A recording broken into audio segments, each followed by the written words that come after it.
मैं colonel Prakash Chandra defence review के इस एपिसोड में आपका स्वागत करता हूं।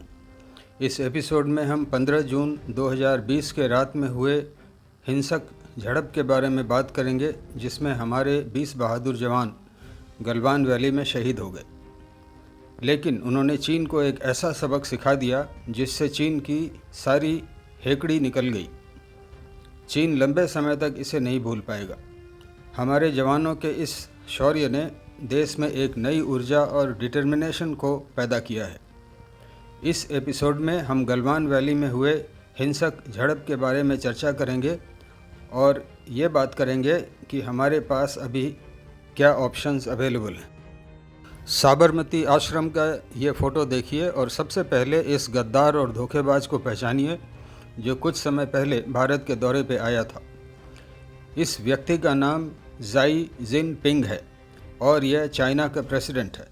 साथ ही में चाइना के सेंट्रल मिलिट्री कमीशन का चेयरमैन भी है, यानी कि चीन की आर्मी ज़ाई जिनपिंग के आदेशों पर चलती है। इस व्यक्ति का नाम मैं आदर के साथ नहीं ले सकता क्योंकि इतने ऊंचे पोस्ट पर बैठने के बावजूद यह व्यक्ति भरोसे का नहीं है। जो आदमी पीठ में छुरा घोंपता हो उसे आदर और सम्मान नहीं दिया जा सकता।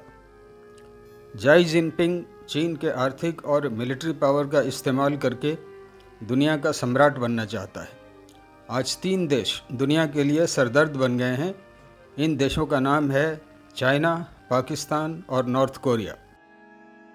16 जून को मीडिया ने रिपोर्ट किया कि 15 जून 2020 के रात में इंडियन आर्मी और चाइनीज़ आर्मी के बीच गलवान वैली में खूनी झड़प हुई, जिसमें इंडियन आर्मी के एक कर्नल और 20 जवान शहीद हो गए। ऐसा बताया गया है कि यह झड़प तब हुआ जब इंडियन आर्मी के जवान चीनी आर्मी को ये बोलने गए थे कि समझौते के मुताबिक उन्हें एरिया खाली करना है और पीछे हटना है। यही बातचीत के दौरान चीनी आर्मी के लोगों ने बैटन और पत्थर से हमारे ऊपर हमला कर दिया। आपको याद दिला दें कि 6 जून को इंडिया और चाइना के कोर कमांडर्स की मीटिंग हुई थी और इस मीटिंग में ये पीछे हटने का डिसीजन लिया गया था। इसलिए चीन ऐसा धोखा प्लान कर सकता है, ये शक करने का कोई कारण नहीं था। लेकिन हुआ इसका उल्टा। चाइनीज़ आर्मी के 250 लोगों ने इंडियन आर्मी के करीब 50 लोगों पर जानलेवा हमला कर दिया। ये एक बहुत ही गंभीर घटना है। 1967 के बाद ये पहली घटना है जिसमें चीन के साथ कॉन्फ्लिक्ट में इंडियन आर्मी के सोल्जर को शहादत हुआ है। चाइनीज़ आर्मी एक पॉलिटिकल आर्मी है, इसलिए इसकी पूरी संभावना है कि यह हमला चाइनीज़ पॉलिटिकल लीडरशिप के इशारे पर ही हुआ होगा।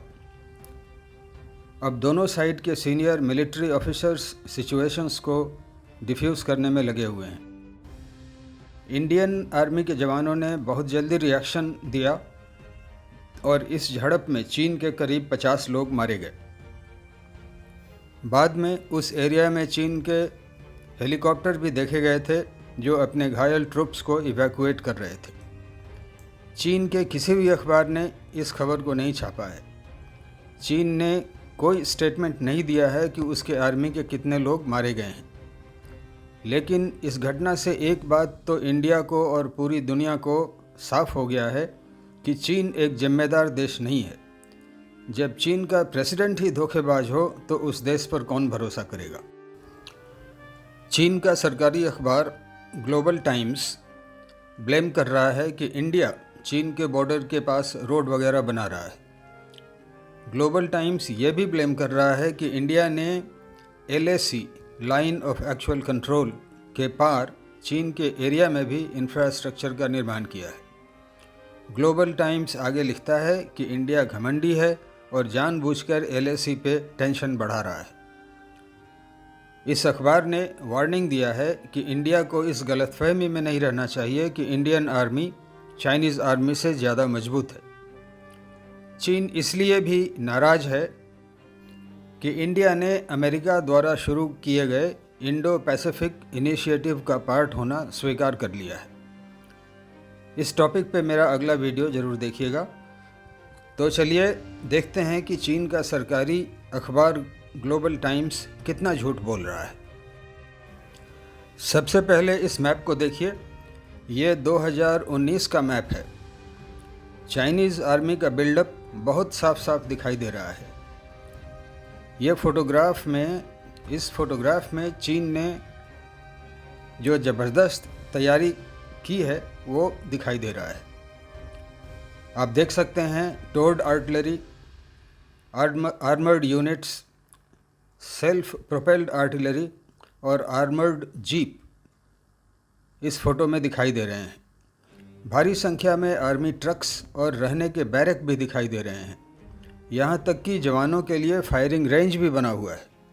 यानी कि चाइना ने हमारे इलाके के करीब एक परमानेंट बेस बना रखा है। इरादा साफ है, मुझे बताने की ज़रूरत नहीं है कि इतना बड़ा बेस इतने इक्विपमेंट के साथ हमारे बॉर्डर के पास चाइना ने क्यों बनाया। लेकिन वही चीन हमें अपने इलाके में दौलत बेग ओल्डी रोड बनाने पर बेशर्मी से ऑब्जेक्शन कर रहा है। ये अगला सैटेलाइट फ़ोटोग्राफ चाइना के एक और मिलिट्री बेस का है। ये काराकोरम पास के नज़दीक जिनजियांग प्रोविंस में है। इस फ़ोटो में आप हेलीपैड, एयरक्राफ्ट के लिए रनवे और हेलीकॉप्टर के हैंगर्स साफ साफ देख सकते हैं। फ़ोटो में चीन के हेलीकॉप्टर भी दिखाई दे रहे हैं हेलीपैड के ऊपर। इस तैयारी को देखकर कोई शक नहीं रह जाता कि चीन एक दुश्मन देश है और वह बहुत पहले से ही युद्ध की तैयारी कर रहा है। चीन बेशर्मी से पड़ोसी देशों के ज़मीन को कब्जा करने में विश्वास रखता है। एक और सैटेलाइट फ़ोटोग्राफ देखिए। चीन कितनी तेज़ी से एक और एयरफील्ड बनाने में लगा हुआ है। ये एयरफील्ड 2022 तक ऑपरेशनल हो जाएगा। पिक्चर से यह साफ है कि ये एयरफील्ड चाइना अपने हाईवे 219 और सक्सगाम एरिया के प्रोटेक्शन के लिए बना रहा है, जिसका जिक्र मैंने अपने पिछले वीडियो में किया था। इस एयरफील्ड से चीन काराकोरम पास के नज़दीक इंडिया के दौलत बेग ओल्डी रोड को भी डोमिनेट कर सकता है। तो इन सैटेलाइट मैप से चीन का इरादा बिल्कुल साफ है। ऐसा भी नहीं है कि चीन की ये तैयारियां कोई सीक्रेट हैं। इंडिया को भी ये सब ज़रूर मालूम होगा। तो फिर एक सवाल उठता है कि हम चीन के धोखे में कैसे आ गए। अब मैं आपको गलवान वैली का सैटेलाइट मैप दिखाता हूँ, जहाँ की 15 जून की रात ये घटना हुई थी। आप देख सकते हैं कि ये कैसा दुर्गम पहाड़ी एरिया है। ये श्योक रिवर है। गलवान नदी के इस जंक्शन पर श्योक रिवर से मिलता है। पेंगोंग लेक पीछे की तरफ है। चाइना गलवान लेक के हाइट्स पे कब्जा करना चाहता है ताकि वह इंडिया के दौलत बेग ओल्डी रोड को हमें इस्तेमाल करने से रोक सके। दौलत बेग ओल्डी रोड इस इलाके से होता हुआ ऊपर काराकोरम पास की तरफ जाता है। अपने पिछले वीडियो में मैंने दौलत बेग ओल्डी रोड का सामरिक महत्व बताया था। चाइना इंडिया के इस 350 किलोमीटर लंबे रोड से बहुत डरता है और चाहता है कि इंडिया इस रोड को बंद कर दे और इसका इस्तेमाल नहीं करे। यानी कि चाइना अपने इलाके में टैंक और तोपखाना लेकर आए, लेकिन इंडिया अपने इलाके में एक रोड भी नहीं बनाए। यही चाइना का इरादा है और इसी पे वो दादागिरी दिखा रहा है। 16 जून को तो चीन ने एक नया क्लेम करना शुरू कर दिया। अब उसका कहना है कि पूरा गलवान वैली चाइना का है। ऐसा बेशर्म देश सिर्फ एक और है जिसका नाम पाकिस्तान है। मैं एक बार फिर आपको दौलत बेग ओल्डी रोड दिखाना चाहता हूँ। इस मैप से आप दौलत बेग ओल्डी रोड, जिसे DBO भी बोलते हैं, इसके इम्पोर्टेंस को अच्छी तरह समझ पाएंगे। गलवान वैली में जो अभी हिंसक झड़प हुई है वह इस इलाके में है। इस झड़प के बाद चीन का कहना है कि पूरा गलवान घाटी चीन का है। चीन इन पहाड़ियों पर कब्जा करना चाहता है ताकि वह जब चाहे दौलत बेग ओल्डी रोड पर इंडिया के मूवमेंट को रोक दे। दौलत बेग ओल्डी रोड ऊपर काराकोरम पास तक जाता है और चाइना का हाईवे 219 उसी एरिया में लोकेटेड है। मतलब साफ है, चीन खुले रूप से हमें यह बता रहा है कि वो एक दुश्मन देश है। उसका लॉन्ग टर्म प्लान है कि वो इंडिया को अपने मिलिट्री और आर्थिक शक्ति से झुका दे और इंडिया के मार्केट पर अपना कब्जा कर ले। ये बात हमें समझना चाहिए। चाइना हमारे पॉलिटिकल लीडरशिप के साथ माइंड गेम खेल रहा है। साइकोलॉजिकल वारफेयर चाइना का एक पुराना टेक्निक है। चीन बिना लड़ाई किए ही छोटे छोटे टुकड़ों में इंडिया के इलाके को हड़प रहा है। वह अनपॉपुलेटेड और अनडिफेंडेड एरिया को टारगेट करता है और धीरे धीरे उस इलाके में आगे बढ़ता रहता है। Galwan river valley, Pangong lake area और सिक्किम के नकुला में भी चीन यही गेम खेल रहा है और इसमें थोड़ा बहुत सक्सेसफुल भी हो रहा था 2014 तक। चीन अपने प्लान के मुताबिक नक्शे बनाता है और उस नक्शे के लिए लड़ने को तैयार रहता है। चीन हमेशा लॉन्ग टर्म प्लान बनाता है और उन प्लान्स को सक्सेसफुल बनाने के लिए लॉन्ग टर्म मिलिट्री तैयारी करता है। यह चाइनीज़ पॉलिटिकल सिस्टम का एक बहुत बड़ा स्ट्रॉन्ग पॉइंट है। चीन 1993 में हुए agreement on maintenance of peace and tranquillity along the line of actual control, इस एग्रीमेंट की कोई इज्जत नहीं करता और अपने फ़ायदे के लिए LAC को आगे खिसकाता रहता है इंडिया के एरिया को हड़पने के लिए। 1962 का लेसन देश के लिए एक बहुत बड़ा और महंगा लेसन था। क्या 2020 में भी वही रिपीट हो रहा है? क्या हमारे हायर डिफेंस मैनेजमेंट के सिद्धांत 1962 वाले ही हैं? ऐसा नहीं है।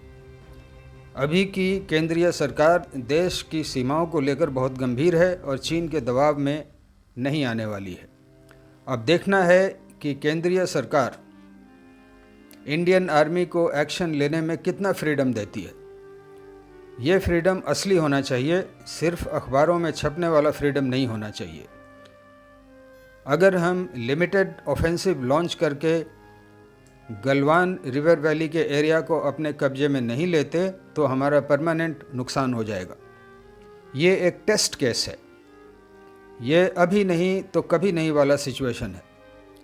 अब चीन इतने लार्ज स्केल पर आर्मी बेसेस बना रहा था, तभी हमें भांप लेना चाहिए था कि चीन का इरादा धोखा देने का है और वह कुछ न कुछ ज़रूर करेगा। एक बात मैं बता दूं कि मिलिट्री कैपेबिलिटीज़ एक हफ्ते या एक महीने में नहीं बनता।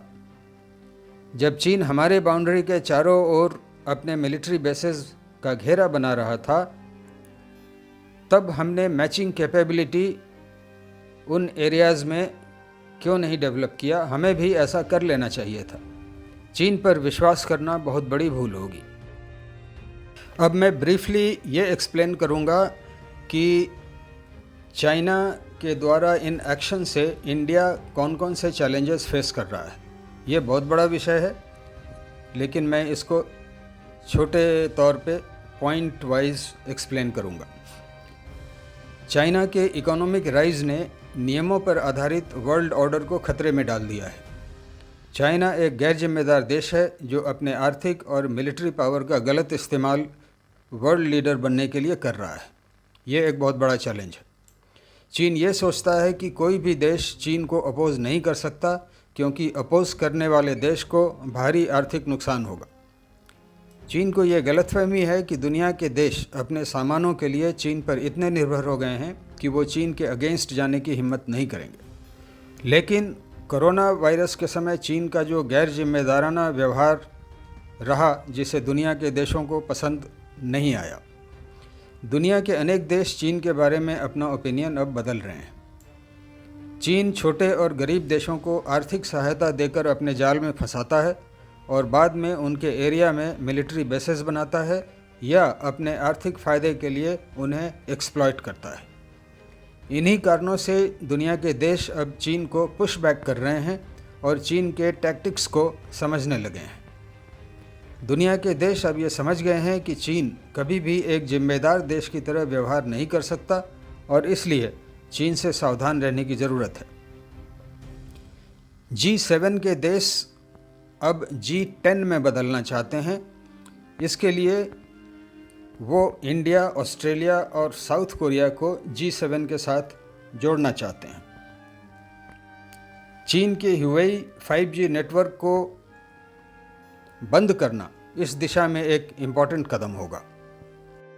तो फिर अभी के गिवन सिचुएशन में इंडिया के ऑप्शंस क्या हैं? चलिए इस स्लाइड के ज़रिए हम इसको समझते हैं। अगर इंडिया अभी सही स्ट्रैटेजिक डिसीजंस ले तो 21st सेंचुरी इंडिया का होगा। चाइना इंडिया को मैसेज दे रहा है कि अगर अमेरिका से ज़्यादा संबंध बढ़ाया तो चाइना इंडिया को परेशान करेगा। इंडिया का अमेरिका, ऑस्ट्रेलिया इत्यादि डेमोक्रेटिक देशों से स्ट्रैटेजिक और इकोनॉमिक संबंध बनाना चीन के लिए खतरे की घंटी है और चीन इसे पसंद नहीं कर रहा है। लद्दाख तो एक छोटा कारण है, असली मुद्दा इससे ज़्यादा बड़ा और कॉम्प्लेक्स है। अगर इंडिया मजबूत और टफ लॉन्ग टर्म एक्शंस लेना चाहता है तो अमेरिका से स्ट्रैटेजिक रिलेशंस बढ़ाने ही होंगे। चाइना को इंडिया अकेले कंटेन नहीं कर सकता। वैसे भी ये सिद्ध हो गया है कि चीन एक दुश्मन देश है, तो फिर पुरानी कहावत है कि दुश्मन का दुश्मन दोस्त होता है। इसलिए डिसीज़न इंडिया का है।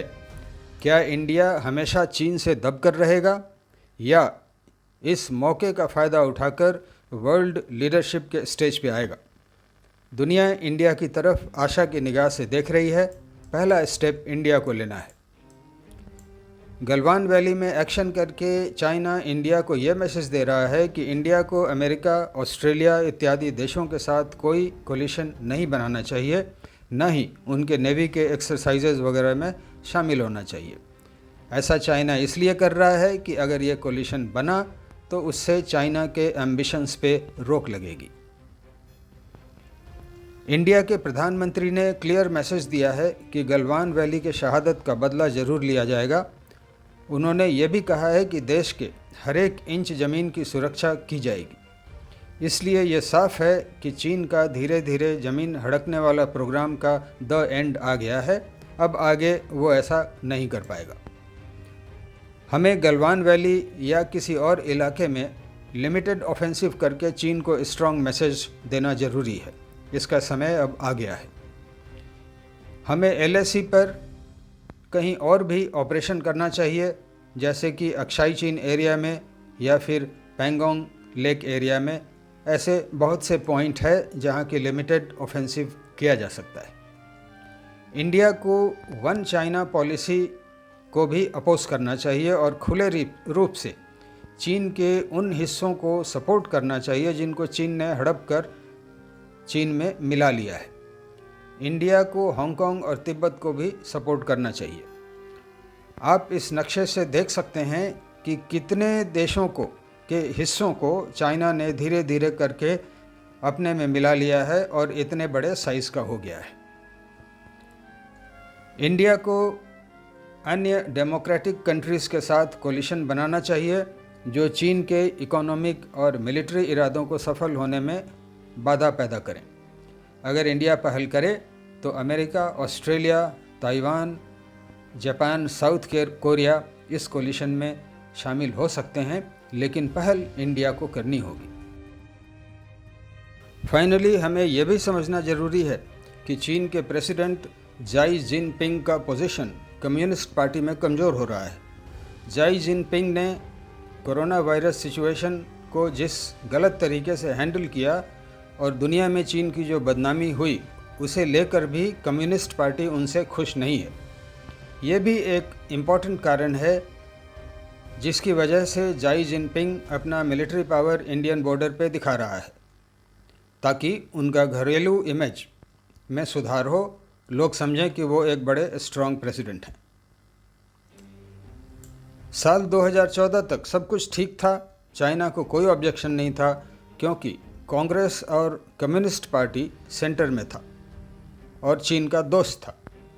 कांग्रेस की सरकार चीन के हमारी सीमा उल्लंघन को दबा देती थी, लेकिन 2014 के बाद जो सरकार आई उसने जम्मू कश्मीर और लद्दाख के बारे में मजबूत फैसले लिए और गिलगित बाल्टिस्तान पर भी अपना दावा साफ किया। यह सब चीन के इंटरेस्ट के विरुद्ध था, इसलिए भी चीन इंडिया से चिढ़ा हुआ है। अगर आप चीन की नज़र से देखें तो पाएंगे कि अभी का समय चीन को अपने मिलिट्री पावर दिखाने का सही समय था। अभी केंद्र की सरकार कोरोना को लेकर बिजी है, पूरी दुनिया इस संकट से जूझ रहा है, इसलिए चीन मौका देखकर ये प्रॉब्लम खड़ा कर रहा है। ये सिचुएशन देर सवेर आना ही था।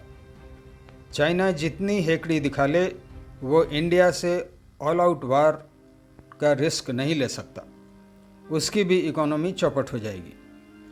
इसलिए देशवासियों से मैं ये कहूँगा कि अभी धीरज रखिए और अपने देश के सेना पर विश्वास कायम रखिए और भारत का नागरिक होने के तौर पे हम अपना रोल अदा करें। हम सबको चीनी सामानों का बहिष्कार जरूर करना चाहिए।